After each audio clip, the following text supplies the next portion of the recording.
am na ci finance publique yi ak jafe-jafe yi nga xamante ne ni réew mi am na ko ngir daal di assainir li nga xamante ni moom moo di dette bi ci contexte économique boo xamante ni dafa daal di nekk contexte bu metti li nga xamante ni moom moo daal di nekk ci réewum Sénégal.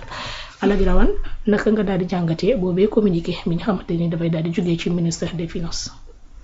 waaw bon c'est vrai que dette bi moom comme maa ngi doon xoolaat chiffres yi effectivement donc dafay rejoindre sànq li ñu doon expliquer rek actuellement c'est extrêmement compliqué. bi nga xamante ne président de la République mi ngi doon wax la dernière fois que ni dañu am sax problème de marge de manœuvre donc lii da koy ñëw étayewaat ko daal parce que su fekkee da nga nekk réew mu mel ni Sénégal nga xamante ni amoo souveraineté ci sa wàllu monnaie. donc également li nga xamante ni moom ngay créer ci richesse même su fekkee même su fekkee bon xaw naa bari par rapport ak li nga xamante ni moom mooy li ngay liggéey ci sa biir réew li nga ci maîtriser bariwul ce que je veux dire mooy tey boo xoolee croissance bi Sénégal am li koy porter li ci ëpp ci hydrocarbures yi la ci pétrole bi la ak gaz bi te daanaka li ci Sénégal am lu néew a néew fu mu toll nii projection yi ñuy joxe si 2026 je pense on parle de 76 milliards yoo xamante ni moom lañ ci kii c'est vrai c'est hormis li nga xamante ni mooy fiscalité. donc da ngay xam ni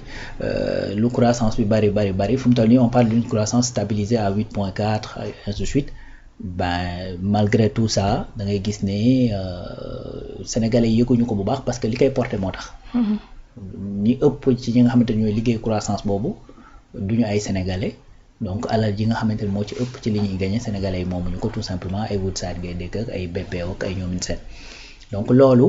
mooy tax su fekkee sa bor dafa bari ngay am jafe-jafe bu mel nii maanaam ngay am ay marge de manœuvre yu ndaw. pour répondre à ça nag gouvernement li mu indi mooy ce plan de redressement économique et social bi nga xamante ni moom la ñëw teg sur la table ngir mën a fexe dajale le maximum possible de ressources intérieures pour mën a faire face tout simplement beneen stratégie bi mooy fexe def le maximum possible ba nga xamante ne ay investisseurs étrangers dinañ mën a ñëw ci réew mi nga xamante ne di nga wéy di investir sans pour autant nga am bor n'est-ce pas parce que moins ngay am bor plus ngay fay bor bi plus effectivement ngay gën a mën a am une dette souveraine et une dette boo xamante ne da nga koy mën a soutenir en plus c'est vrai c'est une situation qui est très compliquée qui est très difficile et tout ça mais comme ni ko Abdourahmane Sarr waxee woon dès le départ la dette est soutenable j'ai même vu certains qui ñoo xamante ne dañ doon wax loolu di wax ne oui de toute façon le ministre de l'économie avait dit que la dette est soutenable la question n'est pas là c'est-à-dire la question mooy que la dette a été cachée donc biñ ko nëbbee la nga yaakaaroon mën koo dundee da ngaa gis ne li ci ëpp léegi da nga koy wëlbati ko di ko fay bor mais s'il dit que la dette est soutenable c'est parce qu'effectivement il y a d'autres mécanismes yoo xamante ne dañ koy war a dem loolu xam nga on parlait du rebasing maanaam du PIB dugalaat ay services yoo xamante nekk ñu woon ci biir PIB bi loolu dès la sàng def ko sa PIB dafay gonflé wu te sa PIB bu yokkee dafay dabi ji bor bi donc bor bi dafay ratio bi dafay wàcc te plus ratio bi di wàcc plus effectivement les notations di tane plus les investisseurs di la am tout simplement li nga xamante ne mooy confiance parce que tey su fekkee da ngay am 1000 francs nu ma koy tuddee PIB ngay am 1000 francs PIB léegi ñu xool sa bor mu nekk 1500 kon xanaa bor bi dañ naan yaa ngi 150% de si sa PIB n'est-ce pas maintenant bu loolu bu fekkee situation bi dafa demee noonu nga xëy suba au lieu 1000 francs nga am ngay am nga def de sorte que nga am yeneen source de revenu yoo xamante ne amatoo 1000 francs da ngay am 1300 xanaa kon léegi jóge na 150% dem 120 ben loolu moo tax Abdourahmane Sarr di wax ne même quel que soit alpha la dette est soutenable et la dette est soutenable ça veut dire quoi aussi malgré tout gisoo ko fournisseur bu poñe Sénégal ne ko dig ma fay par force parce que ñi ngi fay bor bi parce que il faut que ñu fay ko parce que du ñu risquer dem défaut de paiement malgré tout également li nga xamante ne moom mooy fonctionnement wu état ñi ngi wéy di ko def te pourtant demuñu lebi ji France ne ko boo ci jàppul du ñu fay salaire n'est-ce pas donc loolu moo tax Abdourahmane doon wax ne la soutenabilité de la dette mais malgré loolu li mu lay xañ mooy la nga waroon def par exemple ci 2-3 ans tu seras obligé de différer def ko peut-être ci 4-5 ans et ainsi de suite donc je dis n'importe comment quoi pour me faire comprendre donc la nga waroon def ci at yu gën a néew da ngay obligé di éponger pour mën a garder marge de manœuvre pour mën a yow def réellement li nga bëgg a def. Regarde, malgré la dette 137 milliards prévus pour GTE ci 2026 bi n'est-ce pas, les agropoles 56 milliards par ici 40 milliards par là-bas etc. pour les agropoles loolu aussi en 2026 n'est-ce pas. Donc dette bi c'est-à-dire lu diis la te on est obligé de payer. gis nga fu mu toll nii daf ci am ay dettes yoo xamante ne sax dañuy arriver à maturation moo tax tey ñu lay wax naan la da ngay fay le principal et les intérêts. Quand on te parle de 12 milliards par jour xam nga 12 milliards par jour c'est xaalis bu bare c'est énormément d'argent te nii moom la état du Sénégal di fay c'est-à-dire bu ñu duggee en 2026 c'est-à-dire dafa am yeneen bor yoo xamante ne dañuy agsi encore une fois à maturation. Également l'état du Sénégal a pris nu ma koy tuddee l'initiative jéem a fexe éponger le maximum possible ba nga xamante ni 2 3 ans 4 ans ci kanam également di nga mën a compresser li nga xamante ni moom nga amee ci ay bor parce que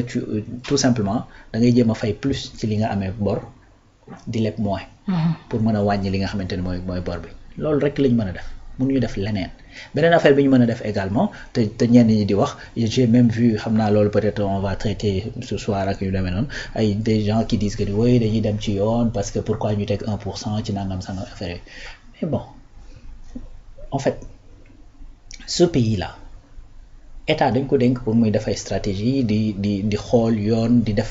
def quelque sorte mën nañu wax du management. Mais il va construire ce pays avec qui? Mais beaucoup construire avec les Sénégalais avec qui la koy def. Cette construction bi ñu war a def avec les Sénégalais mais ñun ñëpp ci war a dajaloo coono. Bien sûr. Ça doit être facile pour personne ci ñëpp la war a metti léegi nag su fekkee da nga gis ne peut-être benn ne wëy ñi nekk ci état bi ñi ngi am oto ñi ngi dem ñi ngi am yaram ñi ngi leer ñi ngi nangam ah. ñu sol ay jas waaw xam nga c'est-à-dire mais koo dénk jox koy moyen. dëgg. koo dégg na ko doxalal di nga ko joxe moyen tey boo jëloon sa benn cantine rek sa benn cantine nga woo nit ne ko damaa bëgg nga liggéeyal ma ci cantine bi minimum di nga ko jox paas xëy na peut-être moom ba mu daan xëy amuloon paas da daan xëy di dox rek mais minimum di nga ko jox paas pour mu ñëw donc paas boobu ne serait-ce que changement la ci moom parce que xëy na da daan dox te léegi doxatul day jël oto léegi boo xoolee changement boobu évolution boobu muy def ba tax nga ni non moom mi ngi noos bàyyi ma ci coono gi mais problème day am. Bien sûr. Voilà donc mécanisme bi nga xamante ne moom la ñuy indi pour répondre à tout ça encore une fois c'est le plan de redressement bi mën a permettre ngay mën a dajale le maximum possible ci li nga xamante ne moom nga yor comme ay ressources ngir mën ko dugal foo xam ni maanaam bu juree bénéfice la nga ci dugaloon comme ay ressources nga mën ko récolter du dëgg xëy na bu ma jëlaatee ki joxe cantine bi xëy na yow moment bi ngay jox paas sa cantine juragul lu war a mën a tax sax nga joxe paas peut-être da ngay jël ci sa poche bopp di ko jox dans un premier temps mën naa mel ni lu diis yow mën naa sax metti mais bu cantine bi commencé dox ndax paas bi nga xamante ne moom la waa ji di paas bu fekkoon daa dox di fa yegg si 9h boo ko joxee paas bu fa yegg si 7h30 ngay jaay un peu plus bu yàggee tuuti paas bi dootul diisati ci yow bu yàggee tuuti li ngay xalaat sax mooy est-ce que du ma ko wutal moto pour muy gën a teel a ñëw ndax li may jaay di gën a bari n'est-ce pas. Donc li ma bëgg a wax encore une fois mooy gis nga cette situation bi ñuy war a dund nii d'ici 2028 2029 ah amul ci réew mi ku mën a wax ba duñu jàll paas ba duñu dund cette situation. C'est-à-dire mënta ne gis nga tey muy Macky Sall muy beneen ku nekk ci opposition beeg muy président Bassirou Diomaye Faye muy ku mu mënti doon ku nekkoon à la tête de ce pays on allait vivre cette situation. Parce que li ñu doon nëbb lañ mënta nëbb éternellement tout simplement loolu kese la c'est-à-dire quel que soit alpha on allait vivre cette situation parce que situation bi en vérité mooy phase transitoire bi nga xamante ne ci nga mën a jàll pour mën a joyanti lu bare n'est-ce pas donc cette dette là est là te dette bi il faut que ñu fay ko dette bi également comme j'ai dit ay façon dette yu bari la am na ci yoo xamante ne la question peut se poser sur la table lu mel ni li nga amel FMI booy waxtaan ak FMI mën nga ko ne est-ce que dooma ko étaler est-ce que dooma defal yeneen échéance est-ce que dooma nangam et cetera mais il y a certaines dettes mais loolu mënoo tout simplement lu dul dem fay boru jàmbur nag. Bien sûr. Parce que mënoo ñëw fii dans une banque commerciale bu nekk ci réew mi nga état ñëw leb ko mu jël alalu ña nga xamante ni ñoo fa dajale seen alal dem jox ko mu lebal ko ba pare nga ni doo ko fay boo ko fayul tout simplement bu demee ci ay problème ba ay clients am ay problème yaa ko teg yow en tant qu'État, n'est-ce pas? Donc ce sont des dettes yoo xamante ni on est obligé de les payer. Maintenant encore une fois moment bi nga xamante ni dañ koy nekk di fay forcément il faut que Sénégalais tamit sentir que ni cette dette là on est en train de la payer. Donc man li nga xamante ni ñooy régime bi fi nekk li ñu war a def tout simplement mooy situer la responsabilité pour que Sénégalais yi xam ni cette situation ki koy corriger du moom moo créer métit gi, n'est-ce pas? ki koy corriger nii du moom moo créer métit gi ki fi bàyyi bor bi la. loolu je pense que la plupart des Sénégalais xam nañ loolu mais pour que ñu gën a gëm ni loolu mooy li am il faut que ça soit étayé devant la justice man loolu laa gëm. bu ko defee ñu dem ba nga xamante ni la justice va situer des responsabilités ne diw ak diw la su boobaa dina leer ci bopp ñëpp que ni en fait ñii dañoo fekk situation di ko régler plutôt que créer wuñ ko parce que d'ailleurs même ñenn ñi sax li ñuy mujjee wax mooy woy ñoo créer parce que ñoo dénoncer la dette maanaam c'est-à-dire léegi wax fi dëgg sax crime la mais loolu nag il faut qu'on rétablisse les bases. ñu xam ni ki nga xamante ni moo wax dëgg moom du problème bi. ka def la def wut ba kii ñëw dénoncer ko wax dëgg kooku mooy problème bi en vérité léegi nag ñooñu nekkatuñ fii on va pas tout le temps nekk di wax ci seeni wax ak et cetera yu ni mel il faut que justice def ci li mu ci war a def maintenant ñun on évolue. évolution boobu nag mooy def un plan de redressement évolution boobu mooy jéem a fexe def ay stratégie pour indi les investissements directs étrangers stratégie mooy waxtaan ak FMI ba nga xamante ni les marchés internationaux dinañ mën a tijjeekuwaat pour le Sénégal stratégie mooy waxtaan ak Afrique ba mën a tijjeeku ci ñoom ba as tuut si nga xamante ni ñoom nga nekk di ko investir ci sa économie bu juree dara nga mën a am marché boo xamante ni da nga koy écoulé woo te je pense que li may wax nii c'est des actions qui sont en train d'être menées par le régime du président Bassirou Diomaye Faye pour que ñu mën a dépasser situation bi ñu nekk d'autres pays l'ont déjà vécu et l'ont dépassé. Bien sûr. moo tax man en fait ñaari yëf moo tax je m'inquiète pas trop bien que la situation est très difficile. loolu moom il faut le reconnaître c'est extrêmement difficile pour tout le monde et on le sent tous les jours ndax xam naa ne li ñuy waxtaanee ci plateau bu ko ci suuf bu ñu ko la waxtaanee ci kaw gars yi day xam ni yëf yi c'est extrêmement difficile. Tu vois maintenant li tax je garde man toujours espoir et je reste positif mooy que ni une situation figée et éternelle ça n'existe nulle part. Effectivement. waaw situation boo xamante ni lay nekk taxaw éternellement loolu amul ci àddina bi. Tu vois donc soit effectivement day naqari ba ci yàgg mu neex soit day neex ba ci yàgg mu naqari. La vie noonu lañ ko noonu la demee tey boo demee Occident ña nga daan noos di ndaataatalax ak yu ni mel aujourd'hui ils sont inquiets. Bien sûr n'est-ce pas àddina moo ni mel donc xat-xat boo gis ak ibbeekoo ciy topp. Donc loolu moom peut-être que c'est nu ma koy tuddee c'est du domaine de la foi peut-être que c'est métaphysique mais man loolu laa gëm te dama gis ne selon sama petite expérience man loolu laa gis. Voilà donc